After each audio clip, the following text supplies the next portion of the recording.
Okay, so welcome to another reading. I want to do another reading today, a surprise reading. Well, for those people who like this person, actor, whatever. Yay, it's an actor, yay! But particularly because he's kind of quiet about his veganism, and which is cool because it doesn't mean that you have to be either way or another. It's just that there's something about it. So he's contributing in his own way, which I think in my way kind of works the same way. So it it I don't know, maybe it's sort of there's something resonating with him. Plus also the fact that he's played characters that I like. And that would be Benedict Cumberbatch. So he obviously, people who know him from Doctor Who, is he playing Doctor Who now, or is it something like that? Another one, no, not Doctor Who. Some other show. It's like a mystery show, but also he plays Doctor Strange. That's why I said Doctor. Okay, so he's from England.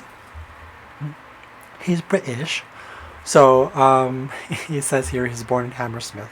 So going straight into his chart, I'm going to use the markup tool here. I wanted to kind of point out things I'm noticing here. So, okay, cool. We have ascendant. I'm going to change that because you didn't really see that there. I'm going to change the border and it's going to be black. Okay, so you see his ascendant was in Libra.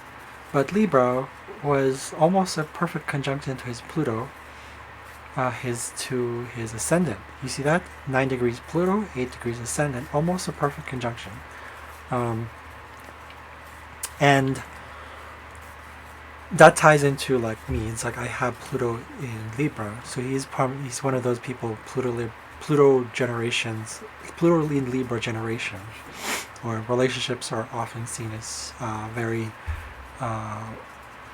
The way we relate to people has to be taken seriously or genuinely. It has to be like, there's always a lesson to be learned when it comes to that, and it's like really digging deep into what it is for us. In his case, he was ascendant, so he's continuously learning to grow with that. In fact, he's able to master that because it is a conjunction, and he's able to, at least the way I see it, is that people can't see him. People can't read him. People can't really see, oh, what is he?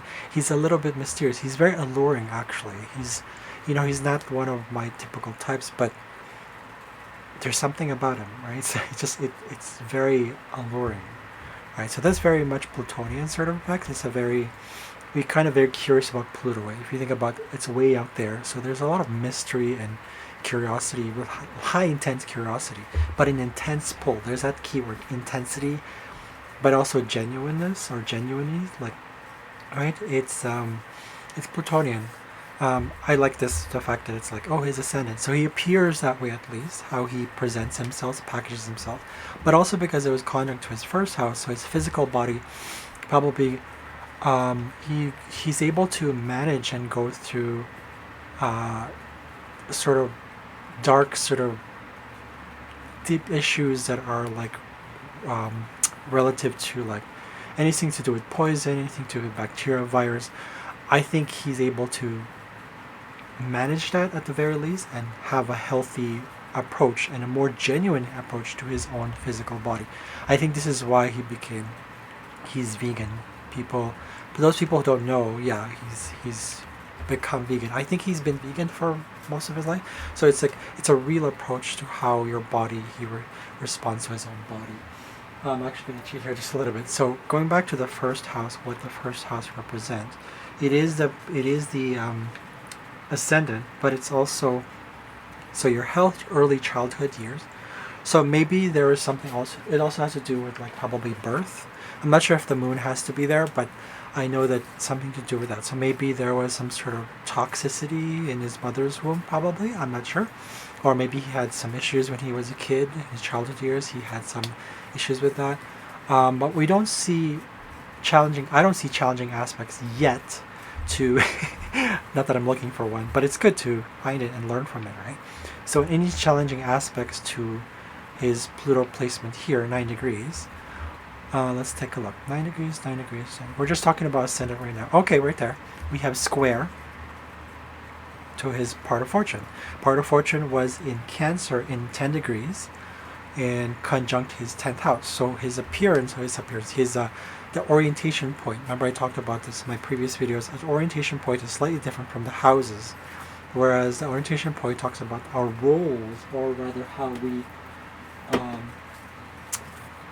present that kind of specific house, so to speak, right? So I'm going to look into another source here and say that the 10th house is definitely, we know, is career or reputation, all those things.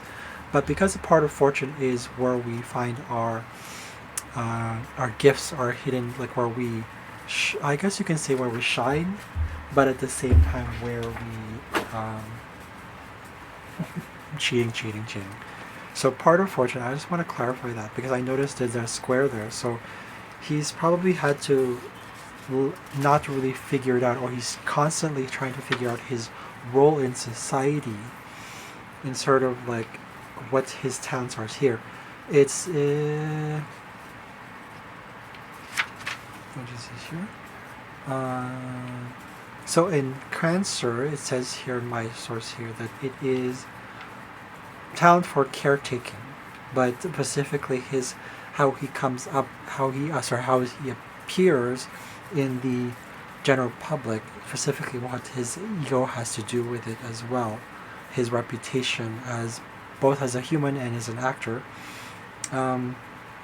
Because it's in the 10th house, it's governed as self-employment, probably, so caretaking, so probably his projection of himself, his ascendance right here, is, or how he packages himself, has a lot of challenges between what his role might be, so that he has a very good reputation or a rapport to the public.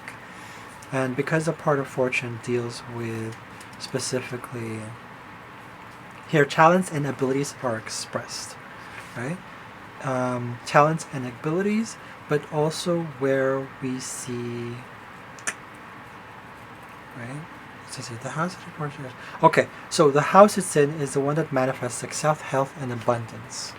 So, being that it's in the 10th house, I would say it makes him sort of successful. But because it's in Cancer, yeah, so caretaking, nurturing, all that stuff. That aspect right there, this square, shows me that he's constant struggle, probably, maybe not, or is really learning from it and really managing that Plutonian aspect to how he presents himself to the world. Okay, we'll take a look at another one here. 10 degrees, 10 degrees, 10 degrees, 10 or 9 or 8. Okay. Well, we have one here. Part of fortune. I'm kind of skipping through this. Like I like to usually go with the triad, the typical triad, the ascendant, the sun, and the moon. But because I see this part of fortune trying to his north node in Scorpio is about power, learning to balance that power, and finding where you belong and seeing who you can trust, and learning to shine in a way and let go of the opposite, which was the south node was in Taurus. So it's always going to be opposite. 9 degrees Taurus is somewhere here, right? So he's used to being comfortable with getting things, probably, but because it's in the 8th house, there's a lot of trust going on there, that it's like he probably has had it quite normal. Like his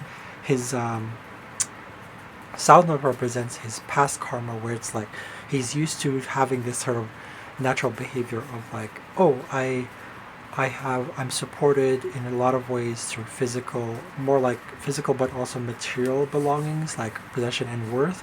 Like he's able to have a lot of ease.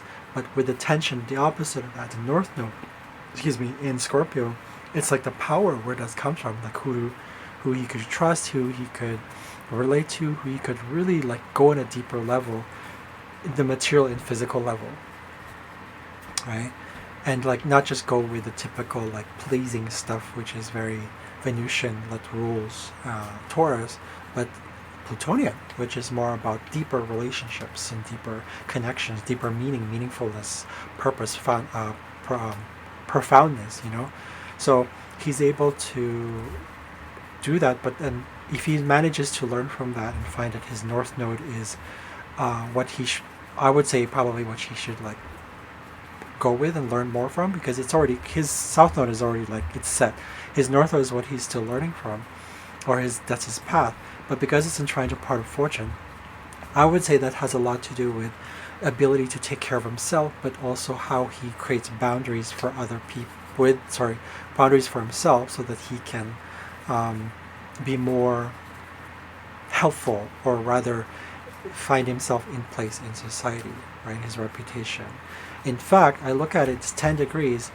It's conjunct to his 10th house, but it's actually in his 9th house. So his philosophies are tied to that. So he's able to, his philosophies, beliefs about, and his like adventure, so to speak, his path towards self-care, or rather caretaking, as I said in the book, that it's going to flow well with his path, his current life. The north node is the head of the dragon, right? It's finding that power within and saying, what do I have to take care of? What can I, but because it's a comfortable placement, because it's in trine, he might come across those issues where all of a sudden he's so comfortable getting what he wants, because to be honest, because it's in the 2nd house, it means that he gets a lot of he's able to control things from the physical, material perspective of life, right? That's the 2nd house, and his worth is also kind of it can come into question, but more like there's a power thing. It's kind of flows easily because of that aspect, like I said there, because of the trine from his part of fortune to his north node. I don't want to go too much into that. I want to kind of dig deep into this. So now we have his ascendant, because it was in Libra. We have to look into two things. I look into two planets, Venus and Eris. So Venus was in Leo. So in this case, he has a bit of that Leo aspect to that. That's why I believe he's an actor. He likes to be on stage. He likes to do that, but it's a very sort of like, he likes that sort of hidden roles that he is still out there, but he's sort of doing it in a different way than other people. In a way, it's hidden. You can't really know exactly what it is until you really find the meaning behind it. That's very Platonic. Power struggles, all those things. The use, abuse, and misuse of power. Life and death. So a lot of changes, a lot of transformation going on.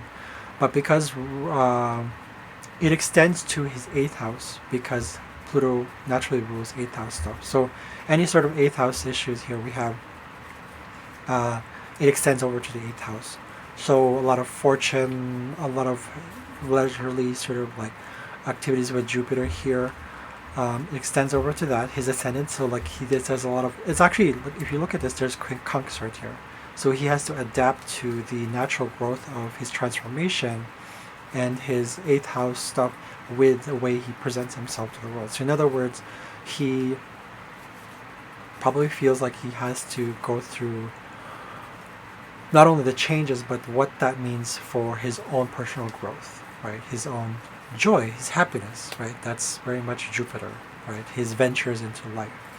And then we also have, so Scorpio rules his 2nd house. So definitely his ascendant, the way he packages himself to the world, the way he appears in his mask, is also extends out to the 2nd house, because Scorpio rules his 2nd house, which is funny because look at that. We have Uranus in 3 degrees in Scorpio. And in fact, even the north node is right there. It's conjunct to his 2nd house cusp, which doesn't really provide us a lot, but we know that Scorpio rules the 2nd house, therefore Pluto rules the 2nd house. So it extends that part of it is an extension of his packaging, how he's, to the world. And so I would say he might come off as has unusual, how do you call this, ideas or perspectives about what it is to be rich or sort of wealth or health, right? This is the 2nd house stuff. It's not really health, but because this is Scorpio, there's a bit of health there too.